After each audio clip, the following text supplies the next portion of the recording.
COVID-19, as we know, has been tough for many businesses, but for some who moved online or were already there, there's been huge growth. Ray Milidoni is one of those businesses, and he's going to tell me if I got his name right now, because he's in studio. How did I go? Nailed it. Perfect. Yes. People were probably like, why are you speaking like that? It's because you're here and you just told me that's how to say it. And you copied my hand movement. Yes.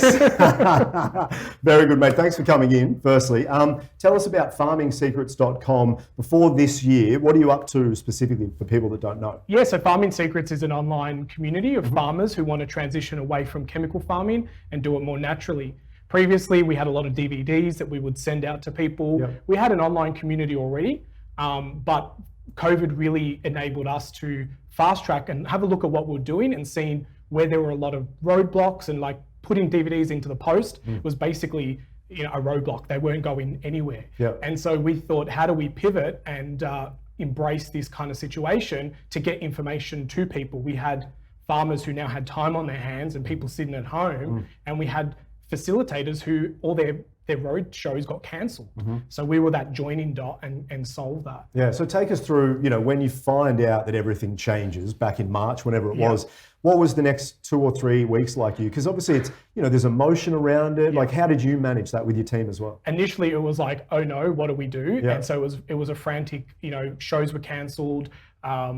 We rely on moving of products around the post to get DVDs and information to people. And so we just really went to the drawing board and thought, what can we do? We've got a lot of technology. We're already embracing Zoom, even though a lot of farmers struggled to understand how to use it. And we went, well, let's run a 15-day summit, talk about going crazy, because we had all these speakers whose shows got cancelled and they've got this information to share.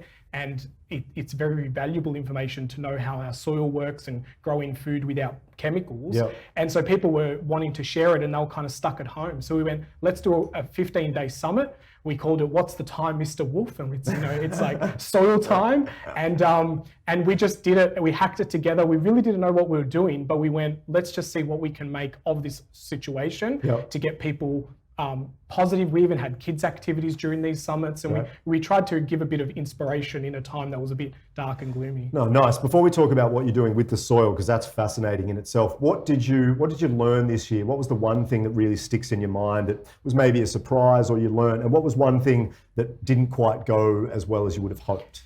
Yeah, well, the one thing is that doing something is better than doing nothing. Nice. So instead of just realizing that this had happened and going, we have to close shop, we can't go to these field days, we can't bring farmers together, we went and looked at what opportunities can we do. And we looked in our toolbox and said, well, we've got this online presence, let's amplify what we're doing physically, but do it all online. And now we don't want to go back to the way it was, because we're actually able to impact more people and get our information further and wider the way that we're doing it. And so our virtual classrooms that run on Zoom every fortnight is what our members are getting a lot of value out of. Right. So what have they said feedback-wise? What have they said to you? Life-changing, look forward to it every fortnight. They want to know if we can do it weekly. We don't have the resources just yet, but it's been really good to bridge that gap between experts or mentors in this space of farming without chemicals and people who are now really hungry to learn this information, because everyone's realized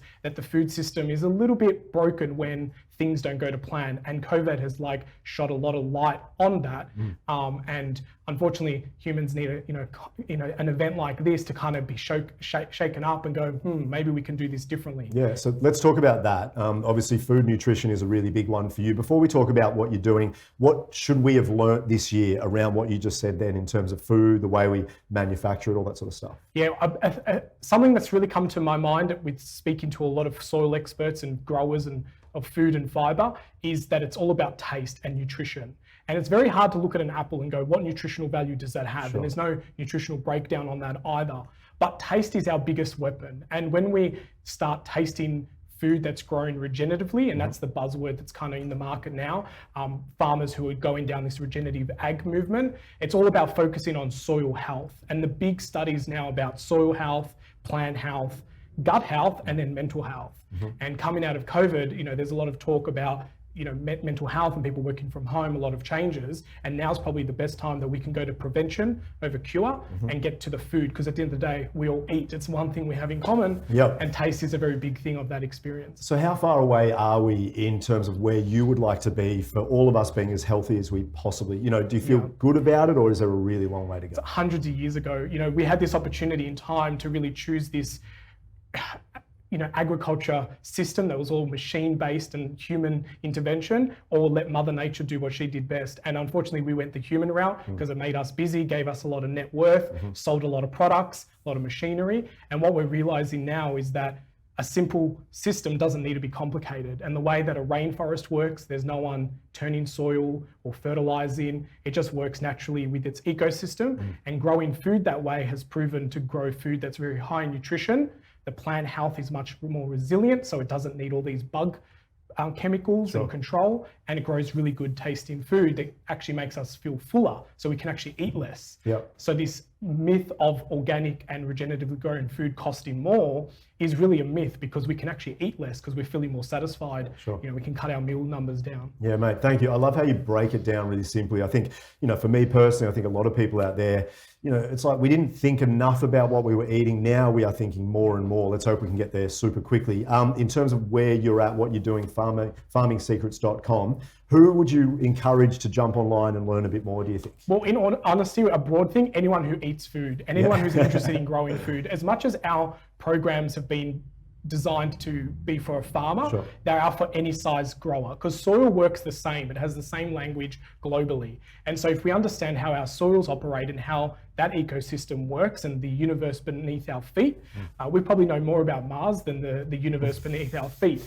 And so once we get that, we can all start growing really nutritional food and share it in abundance. Yeah, great, mate. I really enjoyed the chat. We'll have to bring you back in and talk more about it. So farmingsecrets.com, best place to go? Absolutely. We're an online community. We connect to people all around the world. Awesome, mate. Thanks for coming. We'll talk soon, okay? Awesome. Thank you very much.